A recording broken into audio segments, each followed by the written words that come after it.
দিন দিন বহু মানুষ মুসলমান হচ্ছে, কিন্তু দেখছেন এটা কিন্তু রেভলিউশন হচ্ছে, ইসলামের দিকে মানুষ আসছে। যত আক্রমণ হচ্ছে ইসলামের দিকে তত বেশি মানুষ ইসলাম কবুল করছে, আলহামদুলিল্লাহ। আল্লাহ পাক বলেন সূরা মুহাম্মাদের মধ্যে, ওয়া ইন তাতাওয়াল্লাউ ইয়াস্তাবদিল কওমান গায়রাকুম সুম্মা লা ইয়াকুনু আমসালাকুম। তোমরা মুসলমানরা যদি না পারো, আমি ইহুদি, খ্রিস্টান, হিন্দু, বৌদ্ধ তাদেরকে, কুফফারদেরকে হেদায়েত দিয়ে ইসলামে নিয়ে আসবো, তারা আমার হয়ে লড়বে ইনশাআল্লাহ। এটা আল্লাহ পাকের হিকমা। দেখছেন না দিন দিন মানুষ মুসলিম হচ্ছে না, দিন দিন বহু মানুষ মুসলমান হচ্ছে, কিন্তু দেখছেন এটা কিন্তু রেভলিউশন হচ্ছে, ইসলামের দিকে মানুষ আসছে। যত আক্রমণ হচ্ছে ইসলামের দিকে তত বেশি মানুষ ইসলাম কবুল করছে, আলহামদুলিল্লাহ। আর আমরা পিছিয়ে পড়ছি। এই যে আমরা যে গরু খাওয়া মুসলিম হয়েছি, আমরা যে জুমার দিন নামাজ পড়া মুসলিম হয়েছি, আমরা মুসলিম পরিবারে জন্মগ্রহণ করে আব্দুর রহমান, আব্দুর রহিম নাম নিয়ে বসে আছি, কিন্তু আসলে রহমানের বান্দার বৈশিষ্ট্য কি আমি জানি না। আল্লাহ পাক আমাদেরকে হেফাজত করুন, আমিন। হতাশ হব না আমরা ইনশাআল্লাহ। একবার, খালি একবার যদি তওবা করে ফিরে আসি, আল্লাহ পাক দুনিয়াও দিবে ইনশাআল্লাহ, আখিরাতও দিবে ইনশাআল্লাহ। খালি একবার বলতে হবে, আস্তাগফিরুল্লাহাল্লাযী লা ইলাহা ইল্লা হুয়াল হাইয়ুল কাইয়্যুম ওয়া আতুবু ইলাইহি। আল্লাহ, জীবনে যা পাপ করেছি মাফ করে দাও, আগামী জীবনে হায়াতের রিজিকে বরকত দাও, এবং পুরো জীবন যেন ইসলাম পালন করতে পারি, প্রচার করতে পারি, প্রসার করতে পারি, মানুষের মাঝখানে দিনের ভালো কথা বলতে পারি, আল্লাহ পাক দিনের বিজয় যেন অংশ নিতে পারি, সে তৌফিক আল্লাহ পাক দান করুন। আল্লাহ পাক কবুল করার মালিক না? একটা কাপড় ধুতে এক বালতি পানি লাগে, কিন্তু জীবনের সমস্ত গোনাহ ধুয়ে ফেলতে চোখের এক ফোঁটা পানি যথেষ্ট ইনশাআল্লাহ। আল্লাহ পাক কবুল করুন, আমিন। কিভাবে উত্তরণ হবে? উত্তর 1 নাম্বার, ভাই 10টা পয়েন্ট বলবো, জাস্ট 10টা, জাস্ট বলে দিচ্ছি। বিস্তারিত ব্যাখ্যা আপনারা পরে নিজেরা স্টাডি করবেন। প্রথম কথা হচ্ছে আমাদের সবাইকে তওবা করে ফিরে আসতে হবে। পারবো ইনশাআল্লাহ? আল্লাহ পাক বলেন, তুবু ইলাল্লাহি জামিআন আইয়ুহাল মুমিনুন। হে মুমিনগণ, তোমরা একসাথে ঐক্যবদ্ধভাবে আল্লাহর কাছে তওবা করো, আল্লাহ তোমাদেরকে সফল করবে ইনশাআল্লাহ তাআলা। আমরা তওবা করি, বলি আস্তাগফিরুল্লাহ আল্লাযী লা ইলাহা ইল্লা হুয়াল হাইয়ুল কাইয়্যুম ওয়া আতুবু ইলাইহি। আমরা আল্লাহর কাছে তওবা করছি যে আমরা সারা জীবন যে পাপ করেছি আল্লাহ পাক যেন মাফ করে দেন, এবং আমাদের নেক হায়াতে যেন আল্লাহ পাক বরকত দান করেন, এবং আমাদেরকে পুরো জীবন যেন ইসলাম পালন করার তৌফিক দান করেন। মধ্যমপন্থী হবেন, চরমপন্থী হবেন না, ইসলামের নামে কোনো সন্ত্রাসী কর্মকাণ্ডে যাবেন না, আবার শৈথিলতাবাদী হবেন না, গোলালু মার্কা মানে সব তরকারিতে গা ভাসিয়ে দিবেন না। মধ্যমপন্থী থাকবেন, ইনশাআল্লাহ দেখবেন ইসলামের বিজয় হবে ইনশাআল্লাহ। আল্লাহ পাক তৌফিক এনায়েত করুন। 1 নাম্বার কাজ তওবা করে ফিরে আসা। 2 নাম্বার, আমাদের সবাইকে দ্বীনের জ্ঞান চর্চা করতে হবে। রাজি আছেন ইনশাআল্লাহ? আল্লাহ পাক তৌফিক এনায়েত করুন, আমিন। 3 নাম্বার, অবশ্যই জানা অনুযায়ী সবাইকে আমল করার চেষ্টা করতে হবে, নবীর সুন্নত বাস্তবায়ন করতে হবে। তৌফিক এনায়েত করুন আল্লাহ পাক, আমিন। আল্লাহ পাক আমাকে আগে তৌফিক দান করুন, এরপর আপনাদের সবাইকে তৌফিক দান করুন, যাতে করে আমরা দিনের 24 ঘন্টা প্রতিটা কাজ নবী সাল্লাল্লাহু আলাইহি ওয়াসাল্লামের সুন্নাহ মতো করতে পারি, আমিন। 4 নাম্বার, আমাদের সবাইকেই হালাল রিজিক খাওয়ার চেষ্টা করতে হবে। হালাল রিজিক অল্প হলেও এটাতেই তুষ্ট থাকতে হবে। যদি আমাদের 20,000, 30,000, 50,000 টাকায় মাস চলে যায়, বাইরের দিকে তাকার দরকার নাই, এটুকু সন্তুষ্ট থাকি, দুনিয়ার জীবন ইনশাআল্লাহ কেটে যাবে ইনশাআল্লাহ। যার 1 তালা বাড়ি আছে, 2 তালার স্বপ্নে বিভোর হওয়ার প্রয়োজন নাই, 5 তালা আছে, 10 তালার স্বপ্নে বিভোর হওয়ার দরকার নাই। যা আছে সন্তুষ্ট থাকেন, হালালে সন্তুষ্ট থাকেন, ইনশাআল্লাহ এতেই আল্লাহ পাক বরকত দেবে ইনশাআল্লাহ। আল্লাহ পাক কবুল করুন, আমিন। আল্লাহ পাক ধনী হতে নিষেধ করেন নাই, অর্থ উপার্জন করতেও নিষেধ করেন নাই, কিন্তু মালের হকটা আদায় করতে হবে। আত্মীয়দের হক, পরিবারের হক, প্রতিবেশীর হক, যাকাত, ওসর, ফিতরা, দান সদকা, এই যে দিনের জন্য ব্যয় করা রিজিক থেকে, এগুলো আদায় করলে আপনি ধনী হতে কোনো সমস্যা নেই। বরং উসমান গনি রাদিয়াল্লাহু আনহু কি করেছিলেন? তাবুক যুদ্ধের দিন 30,000 সৈন্যের মধ্যে 10,000 সৈন্যের দায়িত্ব একাই নিয়েছেন। সুবহানাল্লাহ। 3 মাসের যুদ্ধ, মানে 3 মাসের পথ, যাওয়া আসা 3 মাসের পথ, ওই সময় তো এত ফাস্ট ছিল না।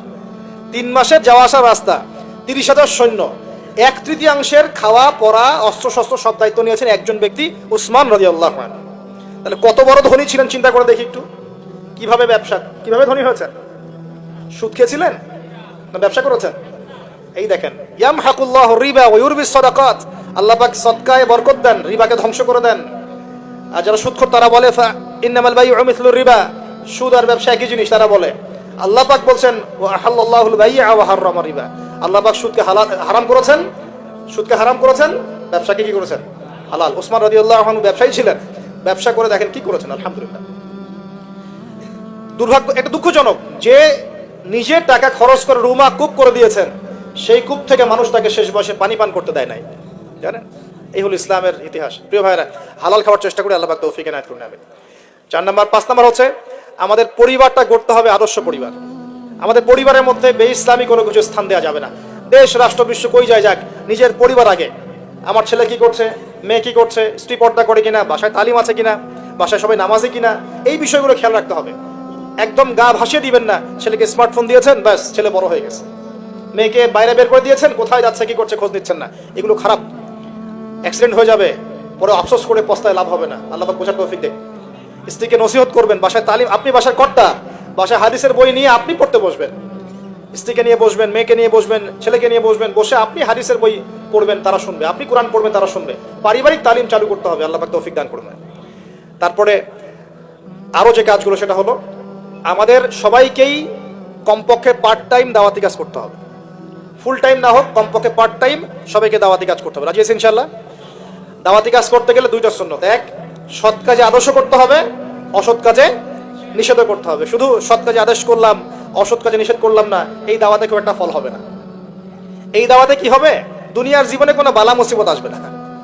শুধু সৎ কাজে আদেশ করতে থাকেন, দুনিয়ার জীবনে কোনো বালা মুসিবত, বিপদ আপদ, গীবত, তহমত, সমালোচনা কিচ্ছু শুনতে হবে না, সবাই আপনাকে মাথায় তুলে রাখবে। আর যখন আপনি সৎ কাজে আদেশ করবেন, পাশাপাশি অসৎ কাজেও নিষেধ করবেন, তখন সমস্যা হতে পারে। কিন্তু এটাই নবীদের সুন্নাত, কুনতুম খায়রা উম্মাহ উখরিজাত লিন-নাস, তোমরা শ্রেষ্ঠ উম্মত, তোমাদেরকে বের করা হয়েছে মানব জাতির কল্যাণের জন্য। সূরা আলে ইমরান 110 নম্বর আয়াত। তোমাদের কাজ তিনটা, তা'মুরুনা বিল মা'রুফ, তোমরা সৎ কাজে আদেশ করবে, ওয়া তানহাউনা আনিল মুনকার, অসৎ কাজে নিষেধ করবে, ওয়া তু'মিনুনা বিল্লাহ, এবং আল্লাহর প্রতি ঈমান রাখবে। আল্লাহ পাক তৌফিক দান। এরপর 8 নম্বর হচ্ছে আমাদের পরবর্তী প্রজন্ম যারা, আমাদের সন্তান সন্ততি যারা আছে, ওদেরকে ছোটবেলা থেকেই আগামী বিশ্বের জন্য উপযোগী করে মানুষ করতে হবে। আল্লাহ পাক তৌফিক দান করুন, আমিন। 9 নম্বর, আমাদের সবাইকে আল্লাহ পাক কিছু প্রতিভা দিয়েছেন, কাউকে লিখার ক্ষমতা, কাউকে বলার, কাউকে অর্থ সম্পদ, কাউকে ক্ষমতা। যাকে আল্লাহ পাক যা দিয়েছেন এই জিনিসটাকে আল্লাহ নিয়ামত মনে করে ইসলামের স্বার্থে ব্যয় করলে দিনের বিজয় হবে ইনশাআল্লাহ। পারা যাবে না ইনশাআল্লাহ? একজন ডক্টর তার জায়গা থেকে দিনের খেদমত করতে পারেন, একজন ইঞ্জিনিয়ার তার জায়গা থেকেই দিনের খেদমত করতে পারেন, একজন ব্যবসায়ী তার অর্থ সম্পদ কাজে লাগিয়ে আপনি দিনের উপকার করতে পারেন, একজন বক্তা তার বক্তব্যের স্কিলকে কাজে লাগিয়ে মানুষকে দিন বোঝাতে পারেন, একজন লেখক সুন্দর লেখনীর মধ্য দিয়ে দিন বোঝাতে পারেন, একজন পলিটিশিয়ান তার ক্ষমতাকে কাজে লাগিয়ে কিন্তু দিনের কল্যাণে কাজ করতে পারেন না? সবাই যদি সবার জায়গা থেকে ইসলামের কল্যাণে একটু কাজ করি, ইনশাল্লাহ দুনিয়ায় কি পাই না পাই, পরকালে জান্নাত পাবো ইনশাল্লাহ। রাজি আছেন ইনশাল্লাহ? সবশেষ কথা, আমাদের ঊর্ধ্বতন কর্তৃপক্ষ যারা থাকবে, কারোর সাথে কোনো রকম ক্রন্দলে যাওয়ার দরকার নেই। যখন আপনি উম্মতের মধ্যে ক্রন্দলে চলে যাবেন, একে অপর ভাইয়ে ভাইয়ে লড়াই করা শুরু করবেন, তখন উম্মার মধ্যে ফাটল সৃষ্টি হবে, বিভক্তি দেখা দিবে, ঐক্য নষ্ট হয়ে যাবে, শক্তি কমে যাবে, ইসলামের ভিতরের বাইরের শত্রুরা সুযোগ পেয়ে যাবে, তখন আমাদের ক্ষতি হবে, উপকার হবে না। এই কথাটা ভালো করে বোঝার চেষ্টা করবেন। আল্লাহ পাক আমাদেরকে বলেছেন নসিহত করতে, উত্তম নসিহত করতে, যেন তারা ভুলটা বুঝতে পারেন। আমাদের কাজ ফাযাক্কিরিন মা আনতা মুযাক্কির, তুমি উপদেশ দাও, তুমি শুধু উপদেশ দাতা। লাস্তা আলাইহিম বিমুসাইতির, তুমি কারো প্রতি দারোগা নও, জোর করে চাপিয়ে কিছু করার দরকার নাই, কিছু করতে হবে না। সত্যকে সত্যরূপে উপস্থাপন করবেন, মিথ্যাকে মিথ্যারূপে উপস্থাপন করবেন। মানবে কি মানবে না, কে গ্রহণ করবে করবে না, এটা সম্পূর্ণ তাদের ব্যক্তিগত ব্যাপার। যদি করে আল্লাহ পাক দুনিয়ায় সম্মানিত করবে, পরকালে করবে ইনশাআল্লাহ। যদি না করে তার ফয়সালা আল্লাহর হাতে, আমাদের দায়িত্ব শেষ। আল্লাহ রাব্বুল আলামিন আমাদের সবাইকে কথাগুলো বোঝার এবং আমল করার তৌফিক এনায়েত করুন, আমিন।